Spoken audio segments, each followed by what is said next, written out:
오늘은 불신앙의 가문이라는 제목으로 창세기 4장 16절에서 26절까지의 말씀을 함께 생각해 보겠습니다. 미국의 교육학자 알버트 에드워드 윈십이 1900년에 한 연구 논문을 발표했습니다.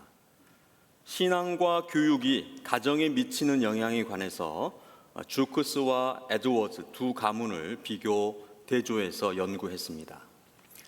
맥스 주크스에 관한 연구는 윈십보다 앞선 미국의 사회학자 리처드 루이스 덕데일의 연구를 인용한 것으로 맥스 주크스는 당시 뉴욕주 빈민구제소와 교도소 조사 중 발견한 한 집안의 가장으로 가명을 붙인 것입니다. 조나단 에드워즈는 청교도 목사로 뉴저지 대학, 현재 프린스턴 대학의 총장을 역임했고 지금까지도 교계와 신학계에 지대한 공헌과 영향력을 미치고 있습니다. 윈십은 이 두 사람의 가문과 후손을 조사하여 비교했습니다.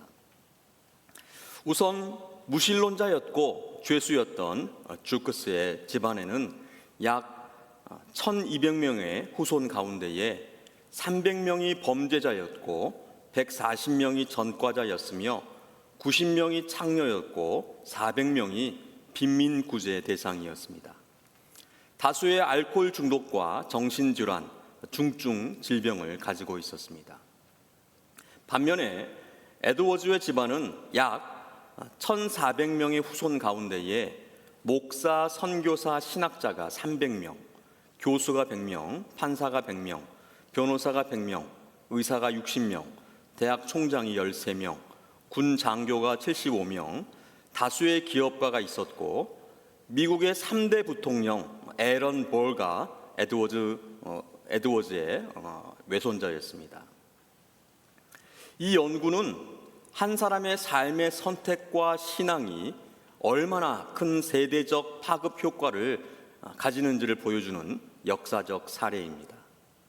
신앙과 교육이 결핍된 가정, 방치된 삶의 대물림은 빈곤과 범죄로 이어지고 신앙과 교육이 충실한 가정, 경건과 교육의 대물림은 사회적 리더십으로 이어진다는 대비 구조를 잘 보여주고 있습니다. 바로 성경이 말씀하는 바입니다. 출애굽기 20장 6절에 나를 사랑하고 내 계명을 지키는 자에게는 천대까지 은혜를 베푸느니라. 잠언 22장 6절에는 마땅히 행할 길을 아이에게 가르치라. 그리하면 늙어도 그것을 떠나지 아니하리라. 시편 112편 1절에서 2절 말씀, 할렐루야, 여호와를 경외하며 그의 계명을 크게 즐거워하는 자는 복이 있도다. 그의 후손이 땅에서 강성하며 정직한 자들의 후손에게 복이 있으리로다. 아멘. 오늘 본문에 맥스 주크스와 같은 가문이 있습니다. 바로 가인의 집안입니다. 동생 아벨을 죽인 살인자 가인은 여호와 앞을 떠나 에덴 동쪽 노 땅에 거주합니다. 아담과 하와도 가인도 계속 동쪽으로 향하고 있습니다. 하나님께로 돌아가야 하는데 하나님을 피하여서 하나님이 계신 그 반대쪽으로 하나님의 피조물 태양이 떠오르는 쪽으로 나아가는 것입니다. 오늘 본문 16절에 여호와 앞을 떠나서라는 이 말의 원어적 의미는 하나님의 얼굴을 피하여라는 뜻입니다. 하나님은 사람을 살리시려고 애쓰시는데 사람은 하나님을 피하여서 계속 도망하고 있습니다. 살려달라고, 구원해달라고 하나님께로 돌아가 회개하고 살 길을 찾아도 시원찮은데 오히려 더욱 하나님의 얼굴을 피하여 하나님으로부터 멀어지고 있습니다. 그리고 에덴 동쪽 롯 땅에 거주합니다. 이 롯의 뜻은 도망하다, 떠돌다, 탄식하다라는 뜻입니다. 여러분, 지난 주일에 하나님께서 가인에게 내리신 벌을 기억하십니까? 창세기 4장 12절 말씀인데요. 다 함께 읽겠습니다. 내가 밭 갈아도 땅이 다시는 그 효력을 내게 주지 아니할 것이요 너는 땅에서 피하며 유리하는 자가 되리라. 여기에서 유리하는 이 말이 나바나드입니다. 떠돌고 또 방황하다, 중복의 의미가 담겨 있습니다. 노 땅은 에레츠 노드라는 말인데요, 방황의 땅이라는 뜻을 담고 있습니다.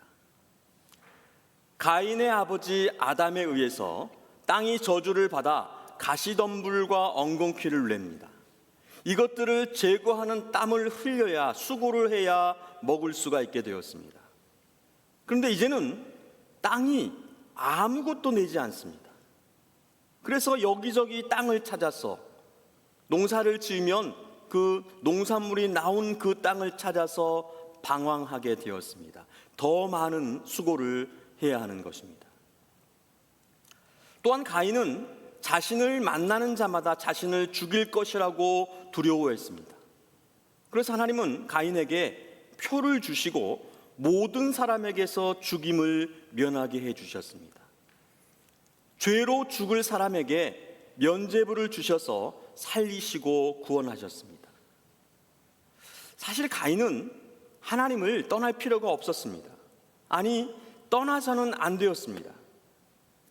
하나님의 면죄부 표를 받았으니 살해의 위험이 사라졌습니다. 그러니 더욱 하나님을 떠나서는 안 되었던 것입니다. 하지만 가인은 하나님을 떠나 유리방황했습니다. 왜 떠났을까요? 하나님을 믿지 않았기 때문입니다. 하나님의 약속을, 하나님의 말씀을 믿지 않았기 때문입니다. 바로 그가 믿음이 없었음을, 또한 믿음으로 제물을 드리지 않았음을 잘 보여주는 그러한 말씀입니다. 가인도 아내가 있어서 아들을 낳았습니다. 그 이름을 에녹이라고 했습니다. 그리고 가인이 성을 쌓았는데 그 성의 이름도 에녹이라고 했습니다. 여러분, 가인이 왜 성을 쌓았을까요? 살려고 쌓았습니다. 동생을 죽인 살인자가 자신도 누군가에게 죽임을 당할까 두려워했습니다. 살해 면죄부, 하나님의 표를 가인은 믿지 않았습니다. 하나님을 믿지 않고 자신을 믿었던 것입니다. 그리고 첫째 아들도, 처음 쌓은 성도 그 이름을 에녹이라고 지었습니다.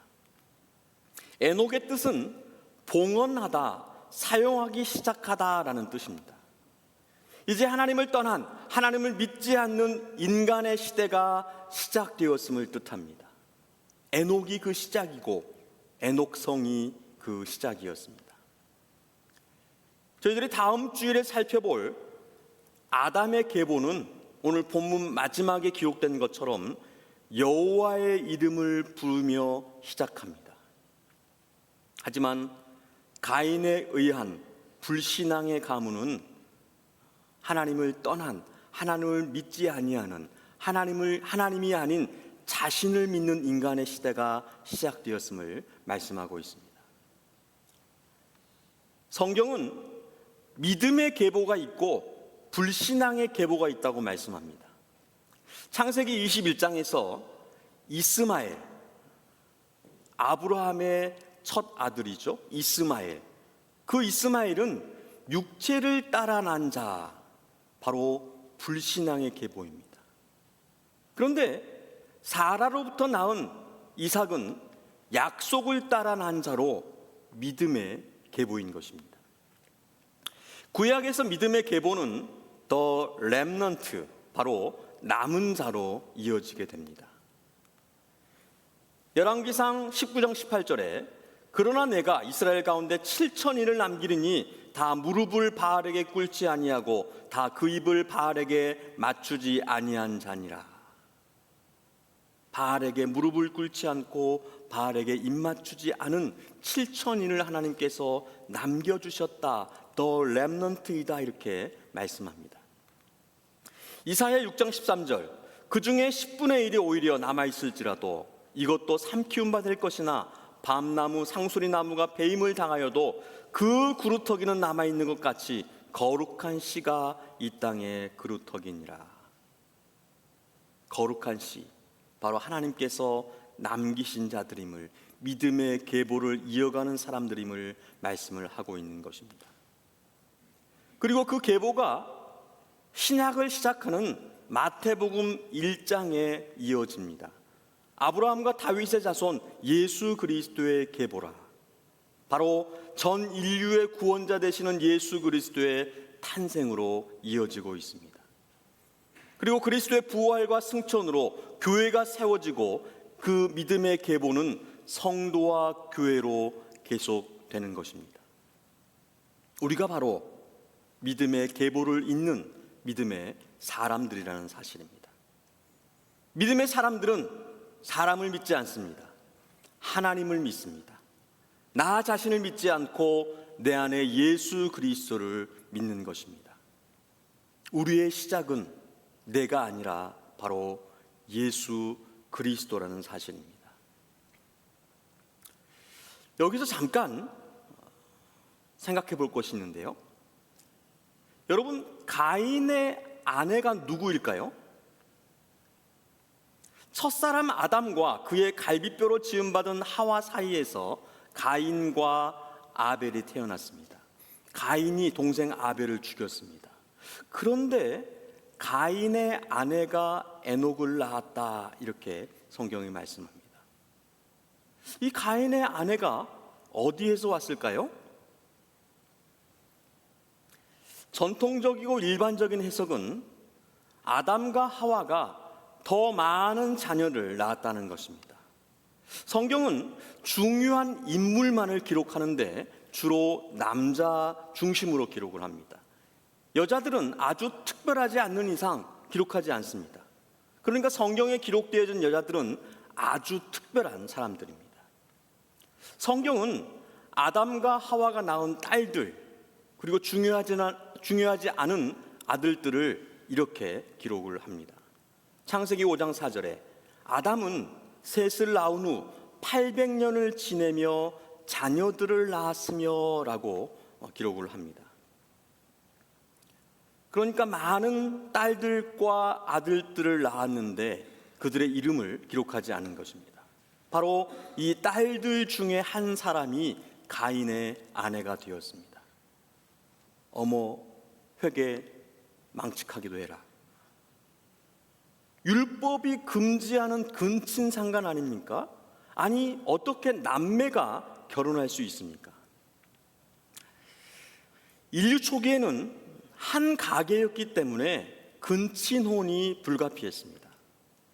율법으로 규정하기 전까지 인류의 그 생육과 번성 보존을 위해서 하나님께서 허용하신 것입니다.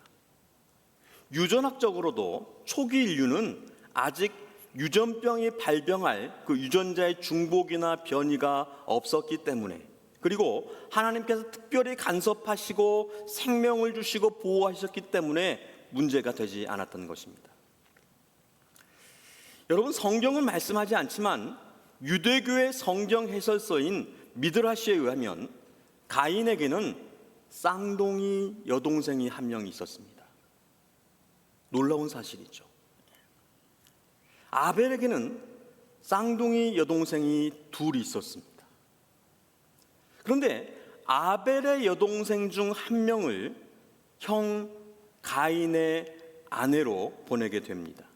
그런데 이 과정에서 가인과 아벨이 다투었고 이것이 가인이 아벨을 죽이게 되어지는 직접적인 원인이 되었다, 이렇게 미드라시는 설명을 합니다.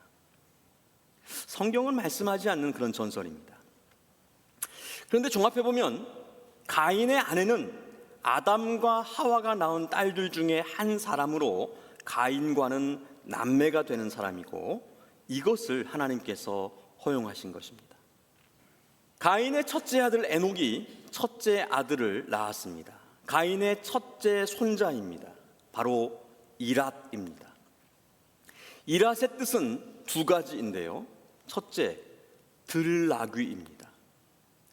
들나귀는 방랑과 자유를 상징합니다.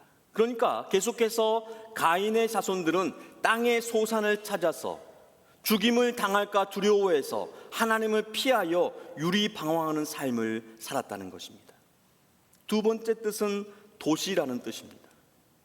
가인이 성을 쌓고 에녹성이라고 불렀습니다. 그리고 계속해서 성을 쌓아갔을 것입니다. 살기 위해서 그렇게 쌓은 성들, 도시를 이루었다는 말입니다.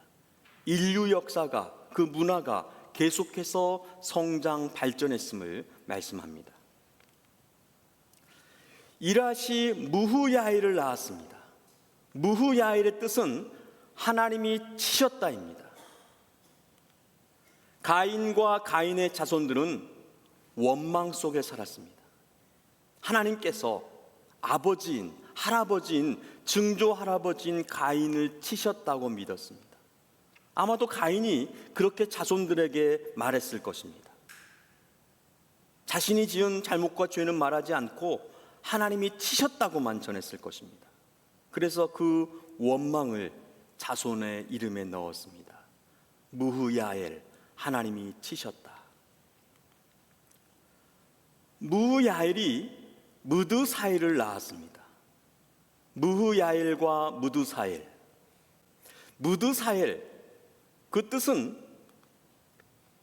하나님이 죽음을 보내셨다라는 뜻입니다. 여러분, 사망이 이 땅에 들어온 것은 사람 때문입니다. 첫 사람 아담 때문입니다. 로마서 5장 12절에 이러므로 한 사람으로 말미암아 죄가 세상에 들어오고 죄로 말미암아 사망이 왔나니 이와 같이 모든 사람이 죄를 지었으므로 사망이 모든 사람에게 이르렀느니라. 분명히 말씀합니다. 사망은 사람 때문에 왔습니다. 그런데 무드사엘, 죄와 죽음의 책임을 하나님께 돌렸다는 말입니다. 어쩌면 가인이 아벨의 죽음에 대한 책임도 하나님께 돌렸는지 모르겠습니다. 자손들을 모아놓고 내가 아벨을 죽이지 않았다, 하나님께서 죽였어 라고 자손들에게 거짓을 전했을지 모르겠습니다. 바로 믿음의 계보가 아닌 불신앙의 계보는 이것을 말해주고 있는 것입니다. 여러분, 성명학을 아십니까? 성명학은 사람의 이름에 운명적 의미가 담겨 있다고 보는 점괘, 점수, 운명학 체계입니다. 이름의 획수, 또 음양, 오행, 발음 등을 조합해서 사람의 성격, 기륭화복, 재물운, 건강, 결혼, 수명 등을 예측합니다. 그래서 이름이 흉하다고 판정되면 이름을 바꾸라고, 개명하라고 합니다. 개명을 하면 운명을 바꿀 수 있다는 말입니다.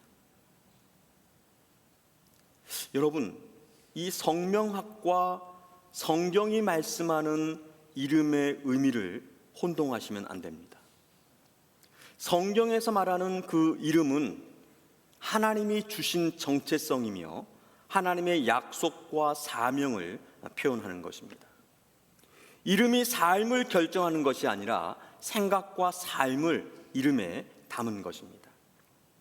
이름이 사람의 운명을 결정하는 것이 아니라 하나님의 주권과 섭리에 우리의 삶이 달려있음을 성경이 분명히 말씀합니다.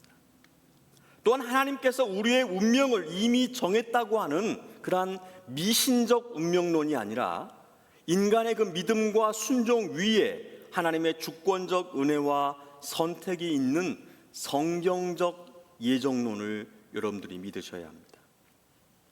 맹목적인 숙명론이 아니라 하나님의 주권 속에 있는 자유와 책임의 신비를 성경이 말씀합니다. 제가 지금 전하고 있는 것은 성명학의 이름풀이가 아니라 하나님의 주권과 섭리 아래에서 인간의 불신앙의 역사를 계보를 통해서 또 그 이름을 통해서 설명을 드리고 있는 것입니다. 무드사엘이 라멕을 낳았습니다. 라멕의 이름의 뜻은 강한 자라는 뜻입니다. 그 이름처럼 라멕은 두 아내를 맞이했습니다. 하나는 아다요, 다른 하나는 실라입니다. 여러분, 불신앙의 계보, 사람의 가문, 바로 가인의 가문에서 일부 다처제가 처음 시작되었습니다. 하나님은 아담에게 한 아내 하와만을 주셨습니다. 창세기 2장 24절에 이러므로 남자가 부모를 떠나 그 아내와 연합하여 둘이 한 몸을 이룰지로다. 그 원어의 의미는 한 남자가 한 아내와 연합하여 둘이 한 몸을 이루는 것입니다. 예수님께서도 마태복음 19장 4절로 5절 말씀을 통해서 결혼은 본래 일부 일처제였음을 확증해 주셨습니다. 일부 다처제는 사람이 만든 결혼 제도입니다. 아니, 그러면 왜 아브라함과 야곱, 다윗과 솔로몬은 일부 다처였습니까? 그것은 그들이 선택한 것입니다. 지난주에 살펴보았던 팀 샬, 너는 죄를 다스릴지니라. 죄를 다스리지 못했습니다. 그들의 잘못된 선택으로 말미암아 많은 갈등과 비극이 발생했습니다. 성경은 하나님이 정하신 일부 일처제를 말씀합니다. 라멕의 두 아내의 이름의 뜻은 아다는 단장하다, 꾸미다라는 뜻입니다. 아름답다라는 뜻입니다. 그리고 실라는 그림자, 아첨하는 자라는 뜻입니다. 여러분, 상상이 되십니까? 아다는 단장하다, 꾸미다, 아름답다. 실라는 그림자, 아첨하는 자. 좀 귀여운 표현은 애교가 있는 자라는 그런 뜻입니다. 라멕이 뭘 보고 이 여자들을 아내로 맞이했을까요? 외모, 겉모습만 보고 결혼했습니다. 여러분, 남자들이 가장 첫 번째로 뭘 보고 결혼하는지 아세요? 목사도 예외는 아닙니다. 남자들의 첫 번째 결혼 조건 뭘까요? 예뻐야 합니다. 그럼 두 번째는 뭘까요? 두 번째도 예뻐야 합니다. 세 번째도 두말할 나위 없이 예뻐야 합니다. 사람과 세상은 외모와 겉모습을 봅니다. 하지만 하나님은 중심을 보십니다. 하나님의 사람들은 중심을 보는 안목을 키워가는 것입니다. 영적 분별력을 갖기 위해서 성령의 은혜와 은사를 간구합니다. 성경을 읽고 하늘의 지혜를 얻습니다. 여러분, 기도로 성령의 은혜와 은사를 받으시고 성경을 읽어 하늘의 지혜를 얻고 영적 분별력으로 중심을 보시기를 축복합니다. 세상의 것이 아닌 하늘의 것을, 육의 것이 아닌 영의 것을 택하시기를 축복합니다. 제가 축복하면서 여러분에게 한 가지를 제안하겠습니다. 휴대폰을 내려놓으시고 성경을 붙잡으시기를 바랍니다.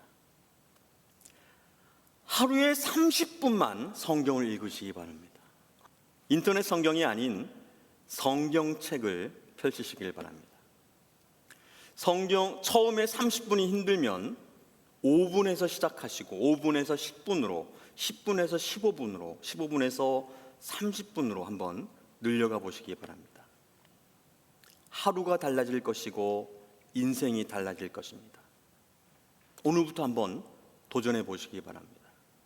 여러분, 성경을 읽으시면 변화와 또한 성장과 성숙이 있을 것입니다. 라멕이 아다에게서 야발을 낳았습니다. 이 야발은 장막에 거주하며 가축을 치는 자의 조상이 되었다, 이렇게 성경이 말씀합니다. 야발의 뜻은 흐르다입니다. 이 흐르다의 뜻은 수량이, 물이 풍부한 그 물의 흐름을 묘사하는 것입니다. 장막에 거주하며 가축을 치는 자, 흐르다, 수량이 풍부한 물의 흐름, 이것이 무슨 뜻일까요? 재산이 많아졌다는 말입니다. 부자였다는 말입니다. 드디어 인간이 부를 축적하게 되었습니다. 욕심을 삶으로 드러내게 되었습니다. 인류 역사의 문제들이 여기에서, 바로 불순종, 불신앙의 계보에서 시작되었던 것입니다. 그 야발의 동생이 있었으니 그의 이름은 유발입니다. 유발은 수금과 퉁소를 잡는 모든 자의 조상이 되었다, 이렇게 말씀합니다. 유발도 야발의 뜻과 비슷한 흐르다입니다. 그런데 부의 흐름이 아닌 흥의 흐름입니다. 바로 흥부자였습니다. 그래서 수금과 퉁소 악기를 잡았다, 수금과 퉁소를 잘 연주했다라는 뜻입니다. 바로 유흥이 시작되었습니다. 여러분, 성경은 음악의 기원이 하나님께 있다고 말씀합니다. 욥기 38장 7절에 그때에 새벽 별들이 기뻐 노래하며 하나님의 아들들이 다 기뻐 소리를 질렀느니라, 이렇게 말씀합니다. 하나님께서 욥에게 물으셨습니다.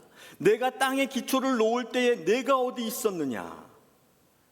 그때에 7절이 말하는 그때의 새벽 별들이라고 하는 그때는 바로 태초를 말씀을 하는 것입니다. 사람이 창조되기 전입니다. 사람이 창조되기 이전에 노래가 있었습니다. 음악이 있었습니다. 그 음악의 목적은 하나님을 찬양하는 것입니다. 그래서 요한계시록에 나타나는 천국, 하나님 나라는 찬양으로 가득합니다. 천군 천사, 교회와 성도, 모든 피조물이 찬양으로 모든 영광을 하나님께 올려드리고 있습니다. 음악은 하나님을 찬양하는 것입니다. 그런데 이 음악을 하나님이 아닌 사람을 위해서 사용하기 시작했다는 말입니다. 누가요? 가인의 자손, 흥부자, 유발이 그렇게 시작을 했습니다. 람에게 또 다른 아내 실라가 두발 가인과 그의 누이 나아마를 낳았습니다. 두발 가인은 원문에 두발과 가인 이렇게 띄어 기록을 했습니다. 두발은 야발과 유발과 비슷한 흐르다는 그러한 의미를 담고 있습니다. 여러분, 아담의 첫째 아들 이름이 뭡니까? 가인입니다. 바로 가인의 후손이었다는 뜻입니다. 가인의 가문에서 흘러나온 자라는 뜻입니다. 아마도 가인과 가장 닮았던 것 같습니다. 그런 두발 가인은 구리와 쇠로 여러 가지 기구를 만들었다, 바로 대장장이었습니다. 가인을 가장 닮은 두발 가인이 여러 가지 기구를 만들었다. 어떤 기구를 만들었을까요? 가인은 농사 짓는 자였습니다. 바로 농기구를 만들었습니다. 저주받은 땅을 일구기 위해서 농기구를 개발했습니다. 그리고 가인은 동생 아벨을 죽였습니다. 두발 가인은 무기를 만들었습니다. 살해의 위험과 위협 속에서 두려워했던 가인은 자손들에게 자신의 두려움을 전했을 것이고 자손들도 같은 두려움 속에서 살았던 것입니다. 그래서 무기를 개발했습니다. 무기의 시초가 바로 두발 가인입니다. 그리고 다음 23절에 두 번째 살인 사건이 발생합니다. 라멕이 아내들에게 이르되 아다와 실라여 내 목소리를 들으라. 남에게 아내들이여 내 말을 들으라. 나의 상처로 말미암아 내가 사람을 죽였고 나의 상함으로 말미암아 소년을 죽였도다. 여러분, 소개해 드립니다. 인류 최초의 사이코패스입니다. 한 번에 2명이나 살해를 했습니다. 그 살해의 이유가 불분명합니다. 나의 상처와 나의 상함으로 살인을 저질렀던 것입니다. 묻지마 살인입니다. 그냥 내가 기분 나빠서 살인을 했습니다. 그리고 양심도 없고 죄책감도 없었습니다. 죄를 숨기지 않고 아내들에게 당당하게 밝히고 자랑하고 있습니다. 정말 끔찍하지 않습니까? 무엇으로 죽였을까요? 바로 아들 두발 가인이 만든 무기로 죽였습니다. 람에게 사이코패스 양상은 여기서 그치지 않았습니다. 24절 말씀인데 한번 다 함께 읽겠습니다. 가인을 위하여는 벌이 7배일진데 라멕을 위하여는 벌이 77배이리로다 하였더라. 이 말은 하나님이 하신 것이 아닙니다. 바로 살인자 라멕이 한 말입니다. 가인을 위하여는 벌이 7배일진데 이 말은 창세기 4장 15절, 지난 주일에 살펴본 4장 15절에서 하나님께서 하신 말씀입니다. 가인을 보호하시기 위해서 하신 말씀입니다. 그 말을 그대로 따라하면서 라멕을 위하여는 벌이 77배이리로다. 라멕을 죽이는 자는 그 벌이 가인을 죽이는 자보다 훨씬 큰 77배의 벌을 받을 것이라고 살인을 한 라멕이 자신이 심판자가 되어서 자신이 한 말입니다. 여러분, 죄의 세습과 심화를 보십니까? 죄가 이렇게 커졌습니다.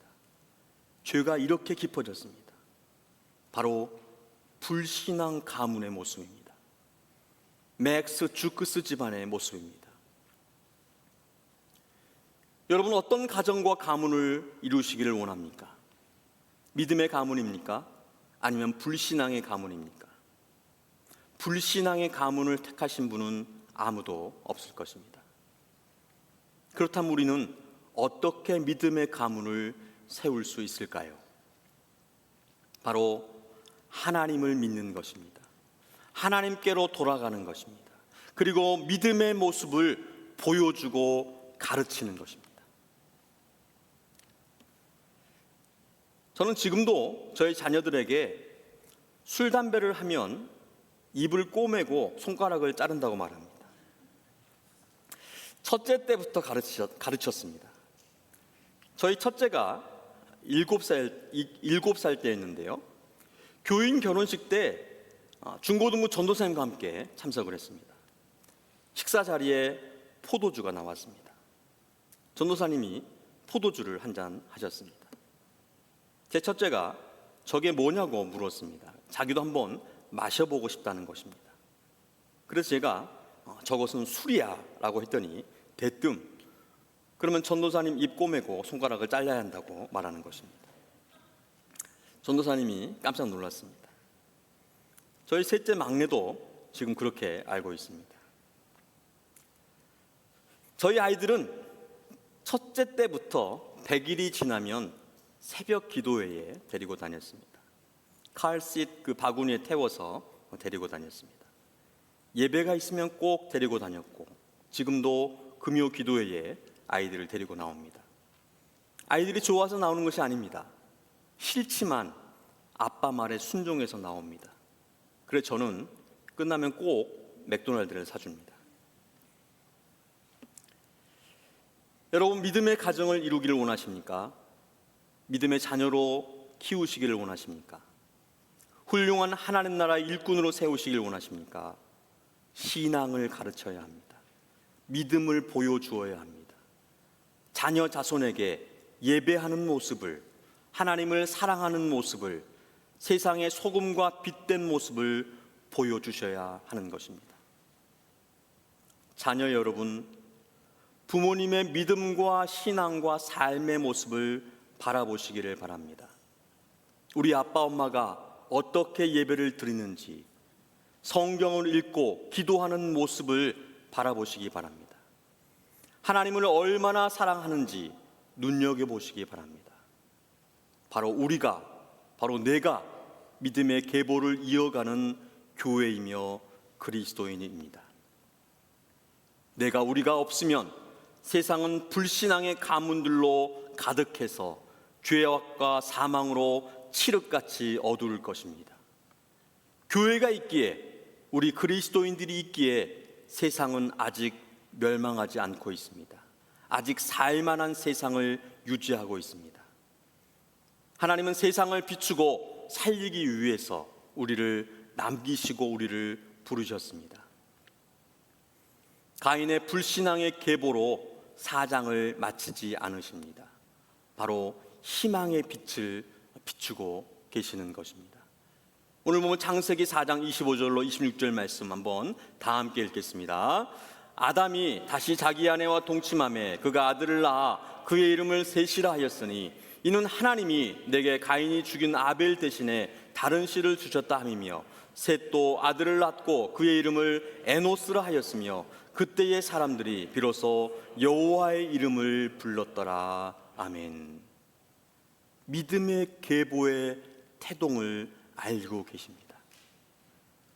이 믿음의 계보는 다음 주일에 살펴보도록 하겠습니다.